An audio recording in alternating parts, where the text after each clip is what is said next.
Alors, suite à ma vidéo de ce matin, bon, je pense que je ne ferai pas toutes les vidéos ce matin, hem, je vais continuer en ciblant un peu plus signe par signe. Ce qu'on va regarder, c'est l'influence de ces gros transits selon votre signe solaire. Voilà, donc le bélier sera la maison 1. Voilà. Maison 2, donc ce sont vos possessions. Maison 3, la communication, les relations fraternelles. Maison 4, ça va être votre foyer. Maison 5, c'est la créativité, les plaisirs, le jeu, les enfants. Maison 6, bah, du coup, c'est le travail, la routine, le quotidien. Maison 7, c'est les associations, les contrats, le mariage. Maison 8, bah, ça va être tout ce qui est, bah, en face du 2, c'est les possessions, mais plus au niveau dans la société. Si vous avez des choses en commun avec des gens, ça peut être aussi bah, les épreuves, parce que le scorpion, la maison 8, c'est un peu tout ce qui est angoisse, peur, c'est tout ce qui va réveiller votre côté sombre, les pulsions, les désirs aussi. Ça va être les héritages, parce que du coup, vous avez des possessions, mais suite à une épreuve difficile. Voilà. La maison 9, bah, le Sagittaire, ça va être tout ce qui est voyage, philosophie, grandes études, c'est la planète de Jupiter, donc c'est l'expansion. 10, le Capricorne, donc c'est c'est le professionnel surtout, parce que normalement il tombe dans le milieu du ciel. Capricorne, voilà, c'est savoir où on va de façon très réglée. Euh, c'est tout ce qui est, c'est professionnel, voilà, c'est vraiment professionnel. C'est plutôt professionnel d'ailleurs. Maison 11, donc le Verseau, avec Uranus, ça va être les projets, les amitiés, tout ce qui nous fait voir plein de choses en fait. La liberté aussi, faire un petit peu comme on veut si on a envie. Et Maison 12, bah, j'en ai parlé un petit peu dans l'introduction. Maison 12, bah, voilà, moi je vous ai déjà dit, c'est Neptune, Poisson, c'est tout ce qui est, bah, ça peut être voilà, des maladies chroniques, ça peut être tout ce qui est le monde invisible, le cosmique, enfin c'est vie antérieure, la grossesse de votre maman, enfin vous quand vous étiez dans le ventre, en fait, ce qui s'est passé. Donc voilà, donc quand on regarde ça, on va regarder, donc le transit de Saturne-Neptune, vous, il rentre dans votre maison 8. Qu'est-ce que ça veut dire? Ça veut dire qu'en fait, vous allez, ça va venir travailler sur vous, sur votre identité, sur ce que vous montrez à la société. Ça veut dire qu'aujourd'hui, vous vous êtes rendu compte que peut-être vous aviez des masques qui ne vous appartiennent plus, auxquels vous ne correspondez plus, parce que quand vous étiez petit ou petite, vos parents vous ont dit tu dois être comme ça, tu dois répondre à ça, tu dois, euh, tu dois montrer aux gens que tu es fort, que tu pleures pas, que tu es capable, voilà. Aujourd'hui, bah, vous vous rendez compte que c'est pas forcément ce qui vous permet d'avancer, que finalement, même si vous pleurez, bah, ça fait pas de vous une personne faible ou une personne de moins regardante, moins aimante. Voilà, donc le transit Neptune-Saturne dans le bélier, déjà, il va être fort parce que c'est vraiment, le bélier, c'est du feu, c'est l'action. Euh, avec bah, le soleil, il va passer dans votre signe, si je dis pas de bêtises, mi-mars, début avril. Oui, c'est ça, exactement. Donc du coup, il y aura un peu ce soleil qui viendra sur la conjonction et qui mettra en lumière, bah, qui mettra en lumière cet idéal que vous voulez toucher et du coup qui correspond à vous. Là, il y a un vrai travail d'identité sur vous. Euh, alors, je peux pas trop regarder le reste, du coup, on verra après avec les autres cartes. Là, ce qu'on peut voir, c'est que du coup, le trigone, parce que je vous disais qu'il y avait quand même de belles lignes, et là, il n'y a pas de ligne rouge, j'ai pris exprès, pardon, j'ai pris exprès une date où c'est magnifique parce qu'il n'y a que du soutien. En fait, toutes ces lignes bleues ou vertes, ça veut dire que toutes les planètes se soutiennent. Il n'y a pas de carré, il n'y a pas d'opposition. Ça veut dire qu'il n'y a pas de tiraillement dans le ciel, il n'y a rien, il n'y a aucune influence qui peut entre les planètes, qui peut nous empêcher de vivre une belle journée. Retenez le 30 janvier, normalement, ça devrait être une belle journée. Au niveau mondial, j'espère. Ou en tout cas, une journée qui nous fera avancer dans les bonnes conditions. Et donc là, en fait, on peut voir le beau. Alors, c'est vrai que j'ai mon stylo, vous voyez pas ce que je montre, mais j'ai pas envie de faire des gribouillés partout. Si je peux prendre ma petite flèche, peut-être. Peut-être voir. Oui, voilà. Euh, donc là, en fait, nous avons le beau trigone avec Uranus. le beau trigone avec tout ça, là, Pluton, Mars, Soleil, on peut dire que c'est tout conjoint, en fait. Il y a toutes les planètes qui vont se rejoindre de toute façon, je crois que c'est mi-janvier. Hem et donc qu'est-ce que ça veut dire? Ça veut dire qu'en fait, vous aurez vraiment, les bagages pour arriver à enlever les masques. Enlever les masques, enlever les croyances, enlever les blocages. Vous direz à ceux qui vous ont, jusqu'à aujourd'hui, qui vous ont dit que c'était mieux comme ça, vous leur direz: «Beh, écoutez, moi aujourd'hui, je veux être ce que je suis vraiment». Et c'est ça qu'on veut en fait. Ça va travailler vraiment sur ça. Avec le trigone Uranus, donc qui est toujours en taureau, mais qui passe en gémeaux, c'est la communication. Donc vous arriverez à dire les choses. Vous arriverez à prendre ce tournant, à faire ce changement, à imposer le changement, mais de façon douce, parce qu'Uranus, il est doux. Et Mars et Pluton, par contre, donc en plus avec le bélier, Mars et Pluton, Mars c'est l'action, c'est le dieu de la guerre, c'est l'action, c'est je suis capable, là je mets les choses en place en fait. Donc là que toutes les planètes se soutiennent, ça veut dire que le changement peut se faire. Là vous êtes vraiment soutenu pour aller atteindre ce que vous avez envie d'être. Donc c'est vraiment très important. Car là, du coup, ces changements planétaires qu'on vit là en 2026, c'est pour poser les fondations de 2027. Donc ne laissez pas passer ça. Si vous sentez que vous avez des masques qui ne vous correspondent plus, vous les enlevez. Et les gens qui viendront vous dire que ça ne se fait pas, ou c'était mieux avant, ou quoi que ce soit d'autre, eh bien tant pis pour eux. Voilà. Aujourd'hui, c'est ça que ça vous dit.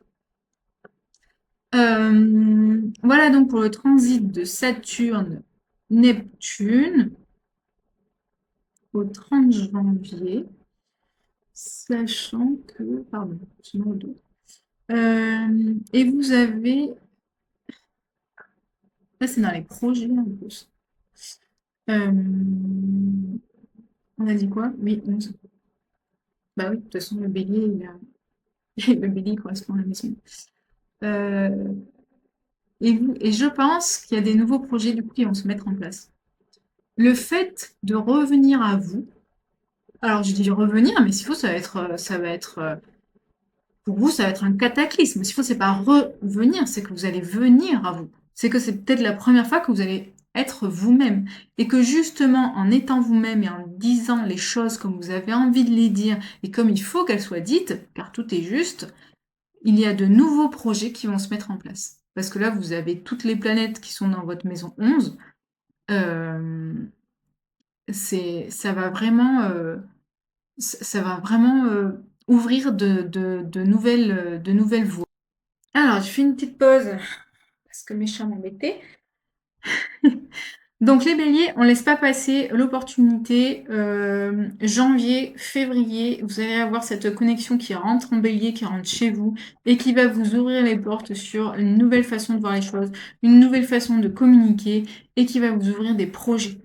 Donc là, c'est vraiment début d'année, nouveau projet, on avance, on a tout ce qu'il faut et les planètes qui nous soutiennent pour avancer comme ça. Après, comme je vous l'ai dit, il faut regarder le thème natal parce que les planètes sur le thème natal ne seront pas disposées de la même façon et les secteurs non plus.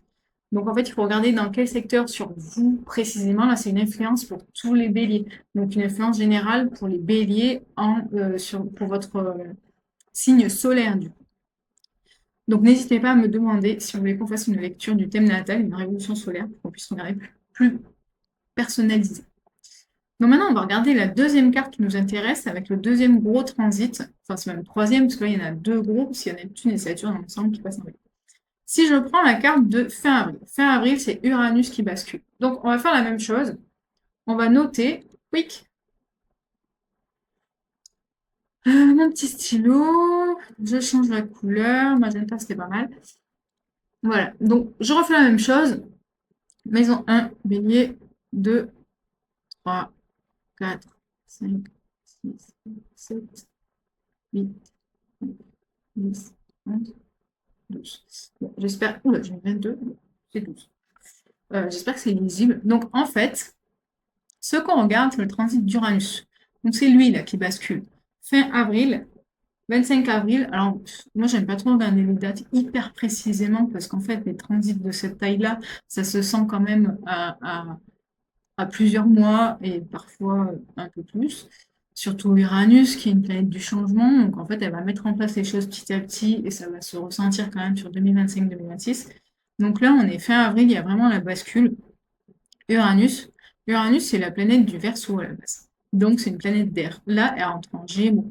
Donc, elle reva dans l'air. Elle est dans son élément.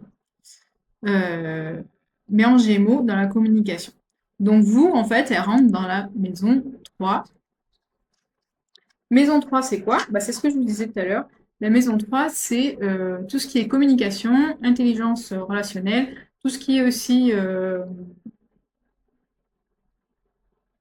bah, j'allais dire bah, les nouveaux moyens de communication avec l'intelligence artificielle, mais bon, là, ça concerne plus votre communication dans ça peut être avec des collègues, ça peut être avec des frères et sœurs, c'est vraiment l'entourage qui transite autour de vous et avec lesquels vous êtes le plus souvent. Donc là, qu'est-ce que ça amène? Euh, Bah, en fait, ça rejoint un petit peu le transit, ce que je vous ai dit, tout ce que je vous ai dit tout à l'heure, en fait, c'est que vous allez revoir la façon de communiquer à votre entourage. Alors, est-ce que ce sera plus facile, plus fluide? Est-ce que vous mettrez des holà? Est-ce que vous mettrez des limites? Est-ce que vous arrêterez d'être disponible 24 sur 24 parce que vous sentez que c'est pas bon pour vous? Ça va venir de toute façon travailler sur ce secteur-là. Alors là, on peut dire, alors c'est une conjonction lointaine, mais voilà, on a le Vénus qui est pas très loin, donc il y a quand même un côté, non, Gémeaux, pas trop, mais il y a le côté où les choses seront dites de façon très diplomate, où on saura dire les choses correctement pour se faire, pour plaire et pour se faire aimer, quoi. Donc il n'y a pas de gros tiraillements, de choses qui vont être compliquées. Là, donc là, on est sur le 30 avril 2026. Euh, je regarde juste s'il y a des choses. Là, il y a un carré, on est sur quoi? Pluton Soleil, mais de toute façon, ça va. Ok. Pluton Soleil et Jupiter, Mercure. Alors, Mercure, c'est la planète des Gémeaux, justement. Donc l'intelligence. Alors quand Lune opposée à Mercure, il y a un petit tiraillement entre ce que vous aimeriez dire dans le ressenti et ce qui sort vraiment dans la communication. C'est soit vous dites vraiment ce que vous pensez à l'intérieur de vous, soit vous arrivez à trouver l'intelligence de le dire différemment. Sachant que la Lune, elle change très vite de position. Donc, le lendemain, généralement, la Lune, elle n'est plus à la même position, il n'y a plus cette opposition. Donc, ce sera, voilà, sur le 30 avril, il y a cette opposition-là. Il ne faut pas focaliser dessus. Ça ne veut pas dire que ce sera le jour où vous allez tout balancer à tout le monde et ça va être catastrophique. Non, on ne va pas aller faire des extrapolations aussi compliquées. Alors, je regardais plutôt le carré Jupiter-Mercure. Donc Jupiter, c'est la planète de l'expansion. Donc sur votre maison 4, c'est le foyer. Donc il faudra quand même, c'est un carré, il faudra faire attention à ce que vous dites dans le cadre du foyer. Voilà. Euh, c'est très bien de vouloir changer, c'est très bien de vouloir être vous-même. Après, il faut savoir que les changements ne sont pas faciles pour l'entourage et que des fois, il faut savoir les exposer et les présenter de façon à ce que les gens aient le temps de les absorber et de les digérer. Euh, N'allez pas casser les assiettes en partant en disant de toute façon personne ne comprend, je me casse. Voilà, c'est un peu ça l'idée. Le trigone, on en a parlé, donc je vais pas revenir dessus. Et là, on a un petit carré sur ascendant, mais ça, c'est pas. On regarde pas les maisons. Enfin, l'ascendant, il serait plus sombre. Voilà, voilà. Et donc, sur le dernier gros transit de Jupiter, ma planète préférée, euh, je dis beaucoup de E, je vais voir ce que j'en fais dans la vidéo, si je peux couper. Alors, on recommence. Modifier, petit stylo, on va reprendre le magenta que je trouve magnifique. Voilà. On recommence. Bélier 1, parce qu'on parle de vous. 2, 3, 4. Oh, j'ai réussi à le faire avec la souris. 5, 6, 7. 8, 9, 10, un peu plus loin avec la souris quand même, 11 et 12. Donc là, Jupiter. Donc nous avons Bélier, sachant que Jupiter, c'est la planète du Sagittaire. Comme Bélier, vous êtes un signe de feu, le Lion et le Sagittaire, ce sont vos copains. Et là, Jupiter entre en Lion, c'est votre méga copain. Parce que ça forme un magnifique 120 degrés. Je me mélange toujours les pinceaux entre trigone et sextile, mais c'est pas grave. Je crois que trigone, c'est 120 degrés et 60, c'est... Bref, c'est une ligne bleue, c'est magnifique.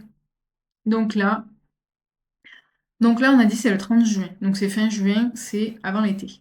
Comme je vous ai dit, ce sont des gros transits, ça se sentira un petit peu avant, mais voilà, on est au milieu de l'année. Milieu 2026. Milieu 2026, ça veut dire qu'on a fait quand même un premier bilan sur le premier semestre, vous avez vu. Premier semestre, on va poser quand même les bases de votre nouvelle identité. On va poser les bases de votre nouvelle identité par rapport à vous. Donc ça veut dire déjà, vous devez l'intégrer. Et ensuite, vous devez en parler autour de vous. Maison 3. Maison 3 et maison 4. On a vu qu'il y avait quand même une petite distance avec le foyer. Donc faites attention par rapport à ça. Déjà, posez-vous sur vous, comment vous vous sentez, comment vous êtes avec votre nouveau vous-même, celui que vous avez pris, pour lequel vous prendrez en compte tous ses ressentis, tout ce dont il a besoin. Si vous avez besoin de vous poser sur un papier, faites-le. Après, vous êtes bélier, signe solaire bélier, feu. Je pense que vous n'aurez pas besoin de vous poser là-dessus parce que ça viendra et ce sera axé. On y va, c'est bon, j'ai compris la leçon. Donc là, qu'est-ce qu'on a? Fin juin, nous avons, vous avez vu, Saturne et Neptune, ça y est, ils sont plus copains. Il y a Saturne va plus vite que Neptune, donc là, Saturne, il prend de l'avance. Donc là, on parlait de Jupiter. Voilà, Jupiter avec du coup Bélier, avec votre signe solaire, ce sera magnifique parce que Jupiter et le Soleil, ça donne des choses, des super opportunités. Alors il y a il y a quand même quelques lignes rouges. Donc Jupiter opposé à Pluton. Donc vous, ce qui, alors attendez, parce que du coup, je ne vais pas regarder vos maisons. Jupiter entre en maison 5. C'est pas beau ça. La maison 5, c'est quoi? C'est la maison du bonheur, de la créativité, des plaisirs, bref, de ce qui vous met en joie, qui vous met en super forme, c'est tout ce qui vous fait plaisir. Ça veut dire que Jupiter qui rentre en Lion chez vous, en plus, beau trigone à votre soleil, ça veut dire quoi? Ça veut dire que vous saurez ce qui vous fait plaisir. Vous aurez envie peut-être de créer, on en revient au projet, ça va peut-être vous donner envie de créer de nouveaux projets, voilà. Bah, parce qu'on en revient à ce qu'on a dit. Début d'année, c'est le fait de revenir à vous-même qui fait que vous allez vous retrouver, ou vous trouvez ou vous retrouvez. Vous allez communiquer avec les gens. Les gens autour de vous, bah, ça va changer, l'environnement va changer, ça va venir de vous, en fait. Là, ça part de vous, là, ça dit tout, en fait. 2026, c'est une année 1. Donc là, c'est une année, on commence un nouveau cycle pour des années à venir, pour 9 années. Il y en a qui disent 9, mais on s'en fout en fait. On commence un nouveau cycle. On commence un nouveau cycle. Et là, en plus, vous commencez les béliers avec, punaise, là, ça y est, je sais qui je suis. Jusqu'à maintenant, j'ai mis des masques, ça ne me correspond plus. J'avance, je communique, mon environnement va changer parce que de toute façon, je vais changer. Et en plus, ça va m'ouvrir de nouveaux projets. Pourquoi? Parce que j'ai Jupiter qui rentre dans la créativité. Donc vous allez trouver des nouveaux projets, peut-être des trucs qui n'existent même pas encore. Parce qu'il y a vraiment dans les fréquences, il y a des choses comme ça, c'est qu'on va créer de nouvelles choses, comme l'intelligence artificielle. Il va y avoir des nouvelles choses qui vont se créer, des nouveaux métiers, des nouveaux projets, des choses dont on n'aura jamais entendu parler. Ben vous êtes là-dedans. Alors l'opposition à Pluton, ça peut vouloir dire quoi? Sachant qu'il est en maison 11, ce petit Pluton. Maison 11, bah tiens, c'est projet créativité. Oui, alors, oui, j'explique. Maison 5, c'est dans les maisons nocturnes. Moi, j'appelle ça nocturne. Voilà, c'est Roland Legrand. Mais j'aime beaucoup cette vision-là des choses. C'est qu'en fait, ce sont des maisons qui viennent nous chercher à nous. Donc, c'est nos plaisirs, notre créativité, nos projets, à moi dedans. En face, ce sont les maisons diurnes. C'est c'est les mêmes choses, mais pour la société. Ça veut dire des choses que vous allez partager et des projets que vous allez faire avec d'autres personnes. Voilà. Que vous allez mettre en place avec d'autres personnes. Ce sera plus vous tout seul. Jupiter rentre dans cette maison où ça va bouillir dans vous pour mettre de nouveaux projets en place. Donc ça peut être dans avec vos enfants, avec votre couple. Voilà, c'est vos plaisirs à vous. Et en face, par contre, ça va être les projets avec d'autres personnes. Et je pense qu'il y a un petit tiraillement, parce que l'opposition, c'est du tiraillement, entre est-ce que je le fais avec plusieurs personnes, est-ce que c'est moi avec moi-même, parce que du coup, je viens de me trouver, j'ai pas envie d'aller chercher des problèmes avec d'autres personnes. Donc voilà, il y a cette petite opposition qui va jouer. Donc ça, après, ce sera la réflexion à faire par rapport à vous-même. Donc là, en plus, il y a une pleine lune. Je suis en même temps. Donc pleine lune. Qu'est-ce qu'elle va venir chercher? La lune, c'est les ressentis, la sensibilité, c'est l'intérieur, c'est tout ce qu'on ressent dedans. Vous, ce sera en maison 10, c'est dans le professionnel. Donc en fait, ça rejoint un petit peu ce tiraillement-là. Vous allez avoir un tiraillement, mais c'est normal. En fait, c'est normal puisque vous commencez un nouveau cycle où vous vous remettez en question vous. Vous remettez en question vous, votre identité, votre personnalité, et vous savez pas comment réagir avec les gens en face, et même les gens en face de vous ne savent pas comment réagir. Donc c'est normal qu'à un moment donné, il y ait ce tiraillement-là que vous allez ressentir. Là, on est au milieu de l'année, et c'est là où il va falloir prendre position et qu'il va falloir prendre des décisions en fait par rapport justement aux gens en face de vous. C'est soit, mais ce sera vos décisions en fait. Soit vous considérez qu'ils peuvent rentrer dans vos projets avec vous parce qu'ils ont compris qui vous étiez et vous prenez tel que vous étiez, soit, bah, tant pis. À un moment, il faut prendre des décisions et c'est là où le tiraillement en fait va faire que ça va trancher. Qu'est-ce qu'on a après? Alors là, on a un petit carré Saturne-Lune, mais comme je vous ai dit, la Lune, je sais pas si vous en avez déjà parlé ou pas. La Lune, elle transite hyper vite. Donc, en fait, ça va se ressentir sur la journée du 30. Vous voyez, la journée du 30, il va se passer. Je suis tombée dessus par hasard, mais il va se passer plein de choses. Donc, votre Saturne, qui est en maison, bah, dans votre maison, hein, votre Saturne dans votre identité, oui, qui va être en carré. Ah non, c'est pas Saturne en plus, je dis une bêtise. Pardon, c'est Neptune. Neptune, le monde invisible, qui va venir remettre en jeu le professionnel. Les transits aussi rapides, je vais pas trop en parler. Cette journée-là, je pense que vous allez vous poser quelques questions sur vous, votre, votre direction professionnelle, on va dire. Voilà. Je dis cette journée, mais je pense que ce sera le bilan de la moitié de l'année, avant les vacances, parce que 30 juin, bah, c'est le bilan de la moitié de l'année. C'est là où les transits auront eu lieu, donc les gros transits, et donc ça nous permettra de passer bah, sur l'autre moitié de l'année, qui permettra de semer.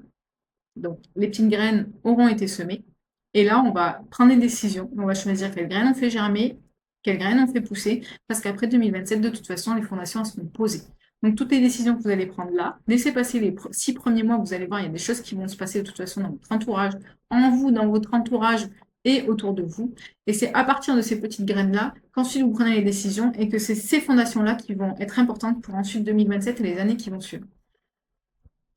Bah dis donc, bah c'est cool les béliers. Bah, de toute façon, vous êtes des signes de feu, donc ça va dépoter, je n'ai pas de doute.